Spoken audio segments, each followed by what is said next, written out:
while dealing with the MCQs, a lot of questions can arise through this projectile path. But what will be the kinetic energy at the maximum point in projectile motion? So now I'm gonna tell you about what will be the kinetic energy at the maximum at a maximum point in a projectile motion or a projectile motion. I'm so sorry, I made a mistake in the slip of tongue. Oh my god, it's not a perfect path that I need to make it. Wait. So let's make it. Not a big deal. Let's make it again. This is a straight line. Okay. Maybe it's not straight. Let's try making it line.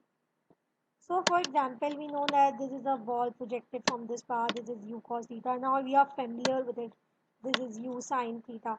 So according to them, if they are asking what will be the kinetic energy at the maximum point, we know that this is a range. This complete path is range, which is r. So can I just write it that the distance from here to here, the distance from here to here is r divided by 2. Yes, absolutely I can say that. So here I'm drawing the bracket. X direction we have r divided by 2. And in y direction I want to know that h max. But this is the ordered pair that I have created here. Or that I have written here. So not created but written here. This is the order pair of the half height maximum. So they are asking what will be the kinetic energy of a body at this maximum point. So let's deal with it. Like what will be the kinetic energy? We know that the kinetic energy is equals to a kinetic energy at height maximum.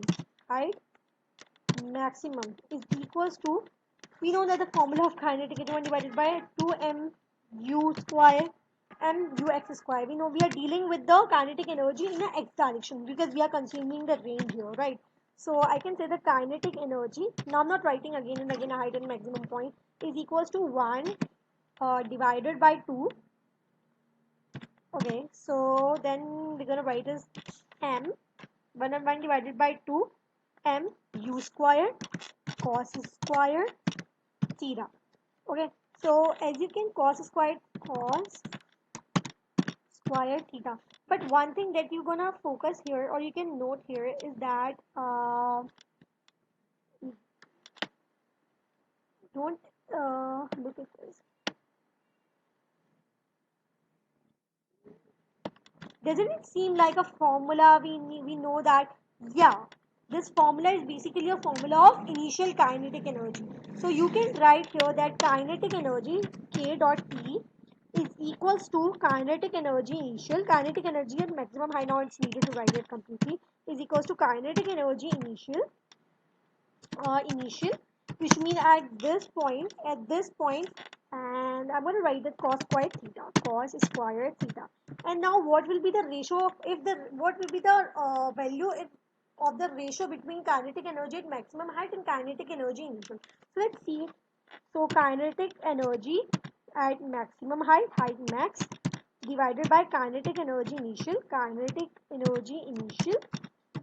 is equals to cos square theta. So this is basically a relationship between kinetic energy at maximum height and kinetic energy at initial. The relationship is cos square theta. This is basically a formula, which means that now I'm going to make a very neat and clean diagram so that you can know what I have explained here. I'm going to conclude each and everything here now. Oops. So let's do this. So this is the projectile path. Now concern, this is a projectile path. This is a horizontal line. This is vertical. This is ball here. So they are asking about what will be the kinetic energy of a body. We can say that at Vy velocity, maybe we are not considering it, but we are not considering this because we know that the maximum height, the velocity of acceleration of a body at maximum height in Vy direction is 0, but the Vx remain constant throughout the path, which is u cos theta. That's why we are considering the range, and we have created an order pair as well, which is r divided by 2, range half range, and then we have maximum height max. Right, so this is basically a very simple concept about the kinetic energy and maximum. And relationship kinetic energy maximum to kinetic energy initial point is equals to cos square theta. So yeah.